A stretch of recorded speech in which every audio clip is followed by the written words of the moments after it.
Hi. Nice to see all of you again. Have a question. What's the silver lining in the Gulf disaster? It's hard to avoid. I think it's, I'm going to try and watch less news shows, but I do love to watch my MSNBC. What's the silver lining in that? Well, in every moment when you know what you don't want, you know what you do want. And so there are many things that are emphatically going into the vortex. But before we go there, we want to say to you that everything that becomes is a sort of collective consciousness group co-creation. So when you think about a lot of people that are worried about ecology, with all of this emphasis about the planet being in peril, it's not a surprise that vortex would provide for you an opportunity to even feel more of that. You hear us say that if you have discord in your vibration and it's represented by negative emotion and you don't know what it means, so you don't do something about soothing your vibration and getting into the vortex, don't worry, it will get bigger.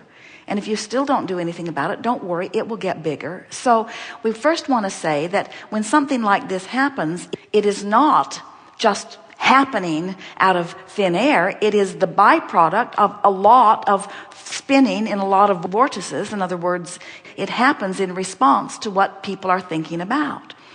Now, that might sound a little threatening because you worry that so many people are watching the news and so many people are worried about this and that and the other, that it seems logical that it would follow that if we watch it and it gets bigger and the oil keeps spewing, and we watch it and worry about it and it gets bigger and the oil keeps spewing, that won't there be a tipping point where things will just go so awfully wrong that we won't be able to come back from it? And the answer to that is always no, because this is not any different than, let's say, an individual has some negative emotion, they don't know what it is and they don't know what to do about it, and so they just keep focusing negatively until it gets bigger, and then the indicator turns into a disease or into an accident. And we always say it does not matter how far you have gone in the direction of what you do not want, you can always come back to what you do want, because a big disaster causes a big asking.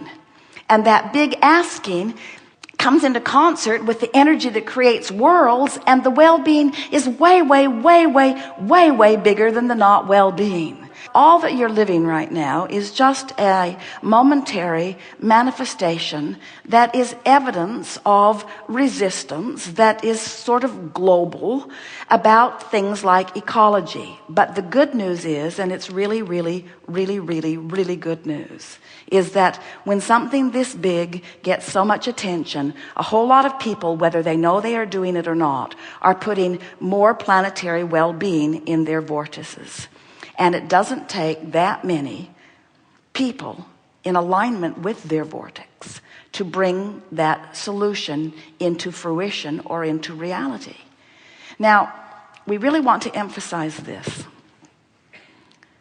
Not one person on the planet could ever hear a word we say about law of attraction, about vortex, about out of the vortex, about in the vortex, and everything would still move along and be just fine. Because from your non-physical vantage point, you knew it would be so. You knew that you would explore contrast, and you knew that you would ask, and you knew that sooner or later, maybe on your death experience or maybe during meditation, that you would align with the well-being, and you knew that future generations will be born on the heels of what's in the vortex, not on the heels of what's out of the vortex. All the new energies coming in, all the new babies being born. The animals of your planet are all primarily in the vortex. The domesticated ones begin to act a bit more like you than is good for any of them. But so what we're saying to you is that the well-being is so assured that you may trust that the well-being of this planet is dominant. In other words, you don't have to worry about this, and we don't have to convince the world, and we don't have to hold worldwide seminars, and we don't have to convince a whole lot of people that they need to get into the vortex in order for this to come to a happy resolution. None of that has to happen. It's going to be all right. But the question is, how, as we are visiting with you, how willing are you to use this, and it's big, we acknowledge, as your excuse to not be in the vortex? Not much. Not much. That really is the big question. Yeah. That really is the big question. Yeah, I can pretty much say things are going to get better. It brings us round to a very good place to conclude here today, and that is, most people live a very conditional love, which means if the conditions that surround them are positive, it's easier for them to feel good. And if the conditions that surround them are negative, then it's harder for them to feel good. And when something like this happens that has a lot of people's attention, and it's hard to feel good when you focus upon it, it makes a bigger impact on the sort of vibrational psyche of the world.